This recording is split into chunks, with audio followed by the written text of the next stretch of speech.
ladies. Welcome to Pink Chill Divest. I'm Dee Dee. This is my Sexist Womanist Bohemian Space, the softer side of divestment. This is not a lecture this time. It's simply a chat. I'm here to chat about the fact that there are a lot of black women out there venting on various social media platforms, venting about their experiences with black males. I approve of this. It's not my vibe per se. I'm a mature woman, middle-aged, living out here in San Francisco, California since the 1980s. I came out here as a wild and crazy stage artist. I've done it all on stage. I'm a mixed media, multiple award-winning artist.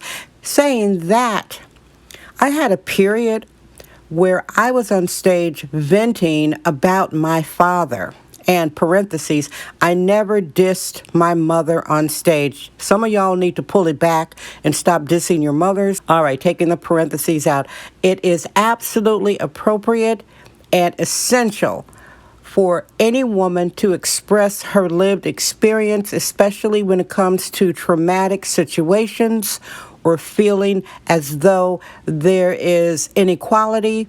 Particularly speaking about Black American culture, this is a chicken come home to roost moment in history for us.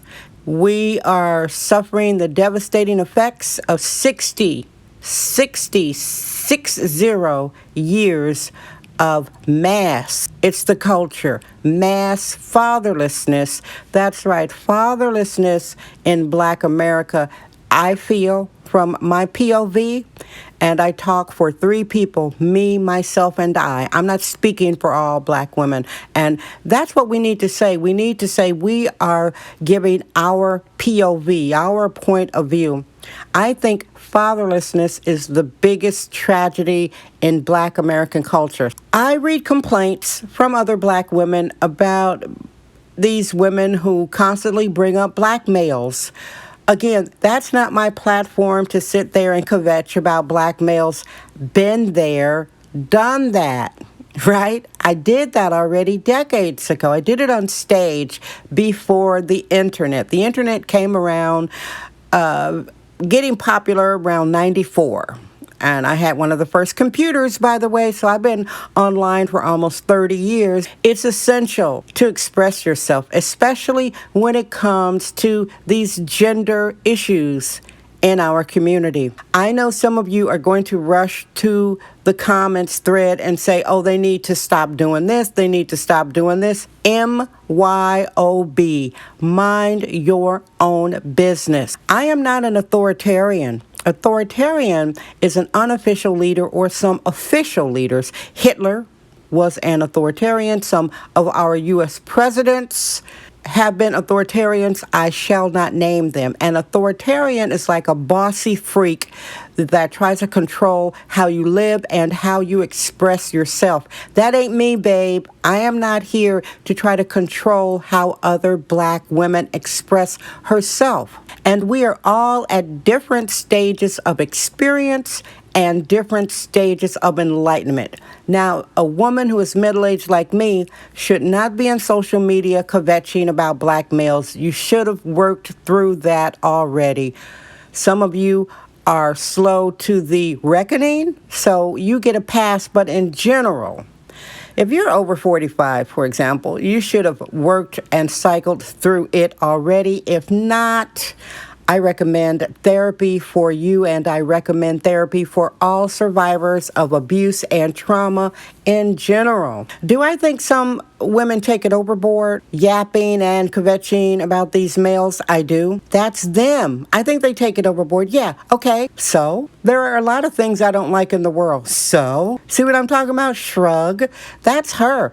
The Black American culture lies and say that black women have had all these platforms where they are dissing males. Black women have not used any musical platform for the past 40 years, like rap, hip-hop, to specifically diss black males. No, we have not. That's why this is the chicken come home to roost moment. The mental plantation, the gates have been broken down. You've got these Gen Z And what's the generation after Gen Z? Are they called the iGen as an iPhone? I think so. Or Zennials?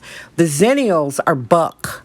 Zennials are buck, y'all. They are just telling it like it is. They have no filter. It's called youth, and you will gain experience from expressing yourself. I will say this. If you intend to be a divested woman, however you define it, I define divestment that I'm doing since the 80s simple. My divestment is simple. One, I'm not a radical. More power to the radical. My divestment is withdrawing myself, my love, my resources, my presence from anybody or any group that does not reciprocate in kind. I don't just point out, oh yeah, I'm going to divest from these black males. Honey, everybody gets that divestment work from me. Thus, my life is nice and smooth. Some of y'all might call it boring because I have no drama in my life, because I divest from people who don't reciprocate love, caring, and concern, regardless of their age. Well, little kids get a pass. Gender or sexuality. For some of y'all, it's easy to dismiss these venting women, and you make fun of them and say, oh, if they want to swirl, they should stop talking about black males. They are working through it. They are working through their trauma. The majority of these women online kvetching and yapping and complaining, righteously, in my opinion, about black males, either have some wayward black sons or wayward dependent nephews, cousins, or they are helping to support these males I just mentioned, or they live around in a community where there are a lot of black males and they have the need to express themselves. You talk it into reality, and then you work through it. Have empathy for these women. Please don't get online and try to front them and tell them to shut up. Mind your own business. Put yourself in their shoes. If you were them, you would be behaving the exact same way. And that's where I am as a womanist. I love black women. I wish black women well. And I say, work through it, sisters, so you can come through and come and be on the other side with the rest of us. Okay, we're waiting for you. Work through it. I love you, ladies. Thank you so much for listening. I am Dee Dee. This is Pink Chill Divest.